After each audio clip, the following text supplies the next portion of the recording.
You ever wake up next to someone who feels like a stranger? Someone who still kisses you good morning, but the warmth's gone? You smile, you make coffee, you go through the motions, but deep down, you know something's dying. This isn't love anymore, it's maintenance. And by the end of this video, you're gonna see why that slow, invisible collapse is happening everywhere and what it's really doing. You used to believe connection was natural, that if two people loved each other enough, everything else would fall into place. But somewhere along the way, love started to feel like labor, like a full-time job with no benefits and no days off. You scroll through your feed and see couples on vacation, smiling under sunsets, and you start to wonder, is everyone else actually happy, or just better at pretending? Because when you look around, the truth hits hard. People aren't connecting anymore, they're colliding, talking at each other, not to each other. Dating has become a psychological minefield, a never-ending game of who cares less. Everyone's afraid of being the one who feels more. Everyone's terrified of being vulnerable first. It's not just you. The collapse is everywhere. Men retreat into silence. Women drown in overthinking. You say you want honesty, but you only trust mystery. You crave security, but chase excitement. You want love, but your nervous system's wired for survival. It's chaos disguised as chemistry, and no one's teaching us how to unlearn it. You tell yourself the apps will help, that the next match might be different. But after every first date that goes nowhere, every text that gets left on read, you start to lose something small, your curiosity. That part of you that used to believe connection was sacred now rolls its eyes and says, whatever, I'm fine alone. But that's not strength, that's exhaustion, and it's not your fault. You were raised in a world that told you to be independent, never settle, know your worth. But nobody warned you that independence without intimacy feels like freedom with no home to return to. That not settling often turns into never trusting. That knowing your worth can quietly morph into believing no one is ever enough. Somewhere along the way, love turned into a transaction. You stopped asking, do I feel seen? And started asking, what do I get? And here's the brutal truth, you're not alone in that. Men feel it too. The silent pulling away, the growing resentment, the quiet thought at 2 a.m. that maybe no one's really worth it anymore. It's not about romance anymore. It's about risk management. You see, connection used to be about emotional reciprocity. Two people giving, listening, building something fragile from the view.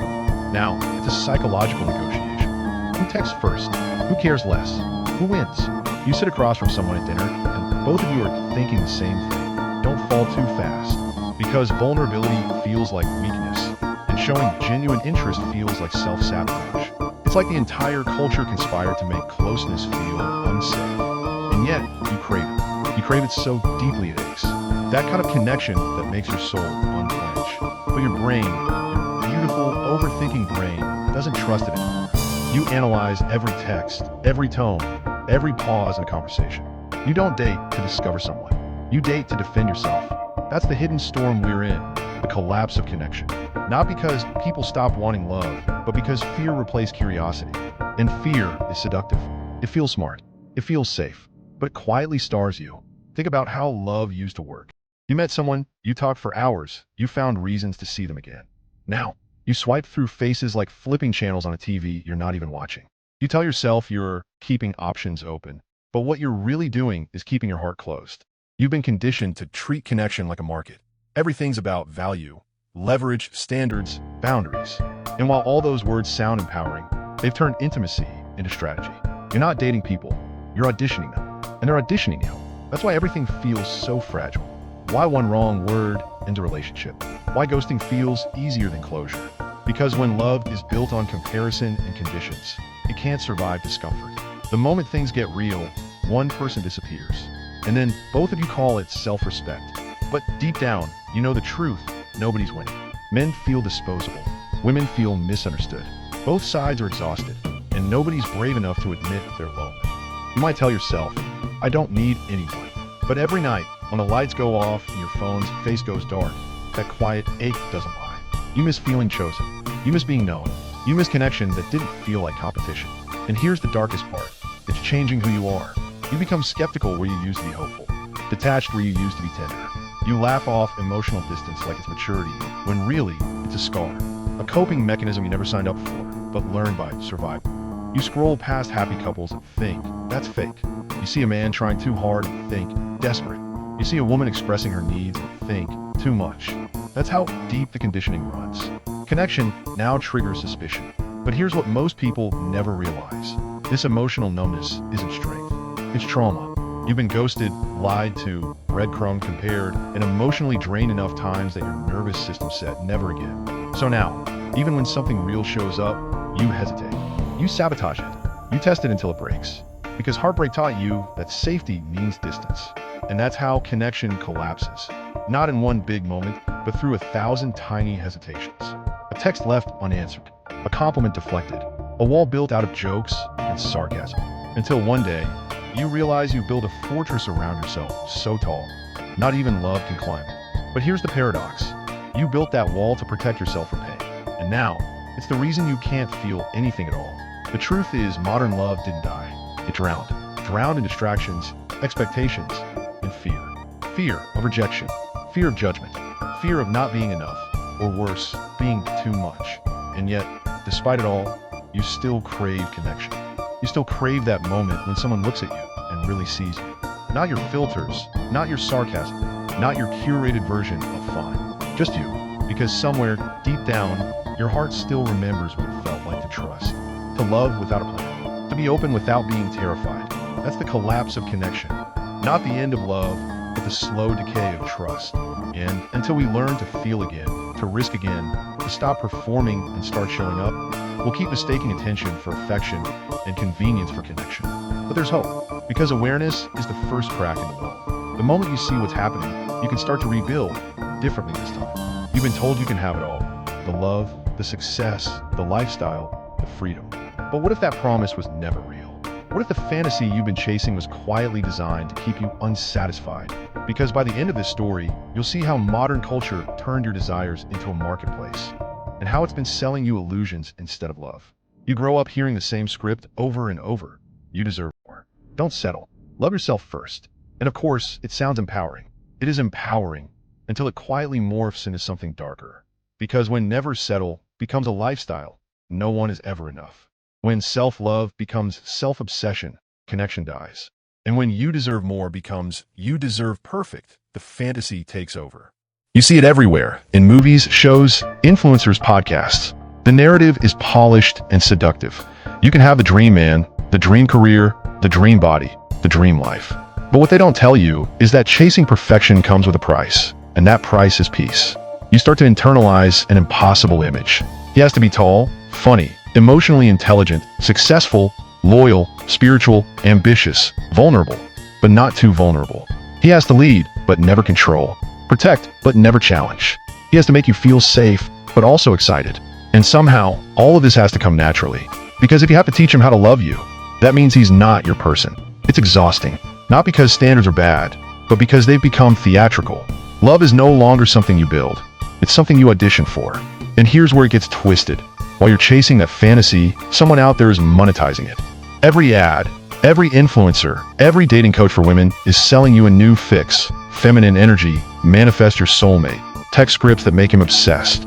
It's not empowerment, it's emotional capitalism. They're not selling love, they're selling hope. Because hope sells better than reality. Think about it. The modern dating industry thrives on dissatisfaction. If you found what you were truly looking for, half the apps would die overnight. But if they can convince you that the perfect man is one swipe away, you'll keep swiping. And each time, you feel a tiny rush, a tiny hit of dopamine. It feels like possibility, but it's not love, it's addiction. That's the modern female fantasy. Not about connection, but control. You want to feel in charge of who loves you when they love you and how much they invest. Because real intimacy is messy, unpredictable, and uncontrollable, and that's terrifying. So instead, you build an image of love that you can manage. One that looks perfect on the outside, even if it feels hollow inside. It's not your fault. You were raised in a culture that rewards aesthetics over depth. We've replaced authenticity with algorithms. Now love has filters, dating profiles have marketing strategies, and heartbreaks get edited into reels with sad music. You've been taught that being desirable is more important than being known. So, you play the part. You post the right photos. You say you want deep connection, but secretly, you want to be chosen first. You say you value communication, but silence feels safer than rejection. You want real love, but you also want validation. And the two rarely coexist. Here's the quiet tragedy. Women today are lonelier than ever, but they've never looked more empowered. Because empowerment without vulnerability is just armor.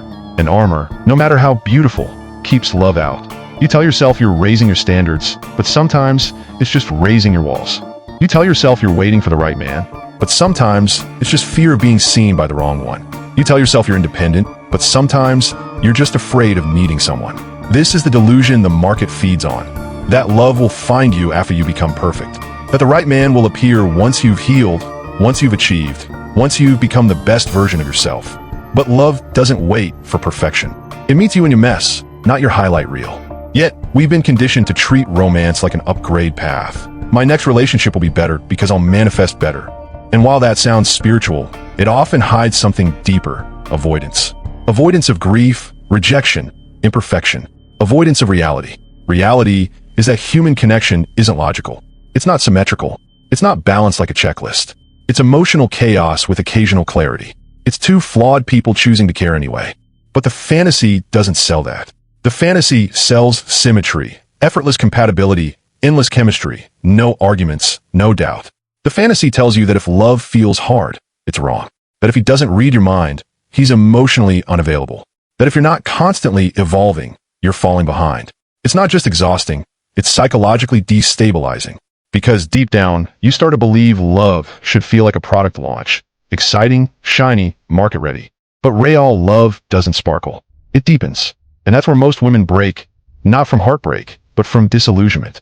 Because the world promised you a fairy tale, and reality gave you therapy bills, confusion, and endless situationships. You thought empowerment would feel like peace, but instead, it feels like pressure. Pressure to always know your worth. Pressure to always choose yourself. Pressure to never need anyone, even when your soul is screaming for connection. That's not liberation. That's isolation dressed as strength. And it's everywhere. You see women preaching, "I don't need a man," but their entire feed revolves around proving their value to one. You see men calling women too demanding, when really, they're terrified of not measuring up. Everyone's performing, and no one's connecting. It's not love anymore, it's branding. But here's the most painful part. The market you're trapped in doesn't care about your happiness. It only cares about your engagement. The more broken your love life feels, the more content you consume. The more lonely you are, the more courses you buy. You're not the customer, you're the product. And every time you chase another illusion, the perfect man, the perfect mindset, the perfect timing, you drift further from reality. Because real connection isn't about fantasy, it's about acceptance. Acceptance that love is imperfect, people are flawed, and intimacy requires surrender. That's the lesson the fantasy hides: surrender. The ability to be wrong, to be vulnerable, to be seen without the armor. Because connection isn't about getting what you deserve. It's about learning what you can give without losing yourself. And when you start to see through the delusion, when you realize how the system profits from your confusion, something shifts. You stop chasing perfection and start seeking peace. You stop asking, "Who will love me?" and start asking, "Who can I love honestly?" You stop performing for approval and start showing up with truth. That's when the fantasy dies. And ironically, that's when love finally becomes possible. Because real love doesn't compete with your independence. It complements it. It doesn't demand perfection. It invites authenticity. It doesn't sell you dreams. It meets you in the raw, messy, unpredictable human reality. And that's far more beautiful than the fantasy could ever be. The female fantasy isn't evil. It's just misplaced hope. Hope that love can be mastered instead of experienced. Hope that if you follow the right steps, you'll never get hurt again. But love doesn't work that way. It's not a formula. It's a mirror. And sometimes, that mirror forces you to see the parts of yourself you've been avoiding. The truth? You can't manifest love while hiding from yourself. You can't build connection while staying safe. And you can't find something real while worshiping the illusion. Because the moment you stop chasing the fantasy, the market loses its power. And that's when you start reclaiming your own. You wake up, grab your phone, and scroll through 1,000 lives that look better than yours. Everyone's smiling, traveling, thriving. Everyone's healed, aligned in their soft girl era. But you feel heavy. Not sad exactly, just disconnected. Like the world's moving fast, but you're not sure what direction it's even going anymore. This is the new loneliness. Quiet, invisible, and socially acceptable. You don't cry yourself to sleep. You just stare at the ceiling wondering why life feels muted. You have friends, followers, maybe even someone texting you good morning. But no one really knows you. Not the unfiltered, uncurated version. Because being known feels dangerous now. You tell yourself you like being alone. You say solitude is your superpower. And for a while it is. It's peaceful. Until peace starts feeling like isolation. You start to notice it in small ways. The silence after you share something vulnerable and no one responds. The nights that feel too quiet, even with the TV on. The growing distance between you and the version of yourself that used to believe in connection. It's not depression, it's disconnection. And the worst part? You don't even realize how normalized it's become. The world has changed, and not in the way we think. We've mistaken hyperconnection for closeness. We talk all day through screens, but we rarely feel each other. You can FaceTime someone 2,000 miles away, but can't make eye contact at a cafe. We've turned intimacy into content and emotions into captions. You don't say, "I'm lonely." You post a quote about boundaries instead. But here's the secret no one wants to admit. This new kind of loneliness was engineered. The more disconnected you feel, the more you consume. You buy things to feel alive, you scroll to feel seen, you post to feel validated. Your loneliness isn't personal, it's profitable. We live in an economy of distraction, a world where your attention is the most valuable currency. And loneliness? It's the perfect business model, because lonely people scroll longer. They buy more courses, more self-help books, more candles, more comfort. They chase connection through consumption, and the system counts on it. You probably noticed how even healing has become a trend. Shadow work, divine feminine, self-partnership, all of it branded, packaged, and optimized for clicks. We turned self-discovery into performance.